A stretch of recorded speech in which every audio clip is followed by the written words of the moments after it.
By grace are ye saved. Now we want to look at particularly tonight this matter of saved by grace.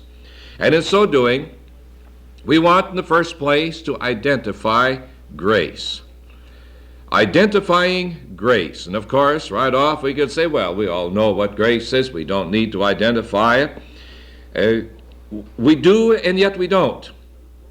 We haven't fully laid hold of it, I believe. It's a matter that we need to have, about which we need to have continual reminders and renewal and refreshing. What is grace anyway? Well, of course, the simple, short definition is that grace is unmerited favor. It is favor bestowed upon someone who doesn't have it coming at all. Let me read some more in connection with it. Grace is God's love as it is extended to us sinners in our guilt and unworthiness, and pardons the guilt. Grace pardons the guilt for Christ's sake in spite of our unworthiness.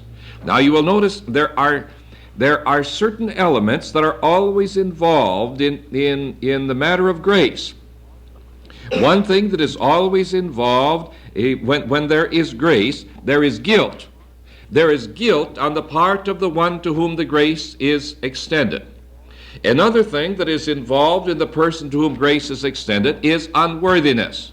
Those are two very essential things involved in the matter of grace being extended. There must be guilt, there must be unworthiness, and then there must be something that can overrule, so that where there is the guilt and unworthiness, there can still be the extension of help to the one in need. And that's where we find the grace of our Lord Jesus Christ, the work of Jesus Christ in dying for us on the cross. Grace is always undeserved. This we must remember. If it becomes deserved at all, it's no longer grace. The one who receives grace, he is one who doesn't deserve it at all. He is one who is guilty. And so grace is always associated with pardon. A little bit of an understanding can be gotten with regard to grace if we see it in its contrasts. In the book of Romans, chapter 4, we see where grace is contrasted with debt.